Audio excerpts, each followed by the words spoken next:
భార్యను హత్య చేసి వికారాబాద్ అటవీ ప్రాంతంలో పూడ్చిపెట్టిన కానిస్టేబుల్ రామకృష్ణను ఉరితీయాలని చనిపోయిన సుప్రియ కుటుంబ సభ్యులు బంధువులు డిమాండ్ చేస్తున్నారు.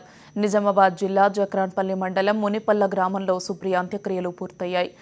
ఊరంతా అంత్యక్రియలకు తరలివచ్చింది. సంఘటన గురించి తెలిసిన ప్రతి ఒక్కరూ తీవ్ర ఆవేదన వ్యక్తం చేశారు.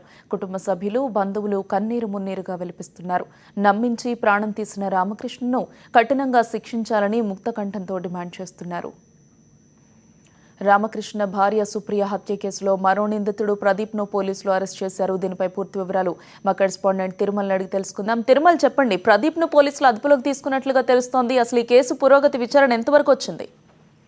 గౌతమి, గత నెల 6వ తారీఖు రోజు కట్టుకున్న భార్యని హిమాయత్ నగర్ లోని స్ట్రీట్ నెంబర్ 5 లో నివసిస్తున్నటువంటి ఎస్పీఎఫ్ కానిస్టేబుల్ రామకృష్ణ అత్యంత దారుణంగా చున్నీతోని హత్య చేసి కూడా యువతి మృతదేహాన్ని, అంటే కట్టుకున్న భార్యని అత్యంత దారుణంగా హత్య చేసి ఆ మృతదేహాన్ని స్పోర్ట్స్ బ్యాగ్ లో భద్రపరిచి వికారాబాద్ అటవీ ప్రాంతంలోకి తీసుకెళ్లి అక్కడ దహనం చేసిన అనంతరం పూడ్చిపెట్టినటువంటి రామకృష్ణ కేసులో అతనికి సహకరించినటువంటి అతని స్వగ్రామానికి చెందినటువంటి ప్రదీప్ ను కొద్దిసేపటి క్రితమే ఈ పోలీసులు లొంగిపోయారన్నట్టు సమాచారం ఉంది. అదేవిధంగా ఈ పోలీసులు కూడా అరెస్ట్ చేశారన్నట్టుగా కూడా మనకు తెలుస్తుంది. అయితే దీనిపైన కూడా మరి కాసేపట్లో మనకు స్పష్టత వస్తుంది.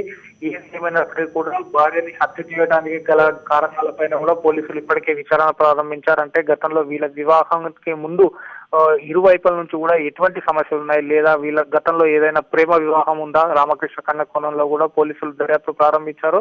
అయితే ఇప్పటి వరకు మనకు అందిన సమాచారం మేరకు ఈ కేసులో రామకృష్ణతో పాటు మరో నిందితుడు ప్రదీప్ కూడా పూర్తిగా సహకరించినట్టుగా కూడా పోలీసులు అధికారులు నిన్ననే వెల్లడించడం జరిగింది.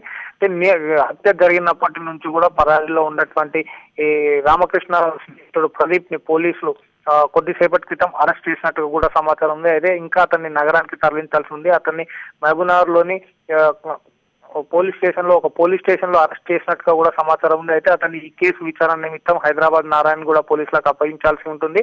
అయితే ఈ రోజు సాయంత్రం లేదా రేపు ఉదయానికి ప్రదీప్ ని ఈ నారాయణగూడ పోలీస్ స్టేషన్ కి తరలించే అవకాశాలు ఉన్నాయి. అదేవిధంగా ఈ కేసులో మరింత దర్యాప్తు కొనసాగాల్సి ఉంది. ఎందుకంటే గత నెల రోజులుగా హత్య చేసి పబ్లిక్ గా తిరుగుతున్నటువంటి రామకృష్ణ ఎందుకు ఇంత దారుణంగా ఒడిగట్టాడన్న దానిపైన కూడా పోలీసులు విచారణ ప్రారంభించారు. గౌతమి.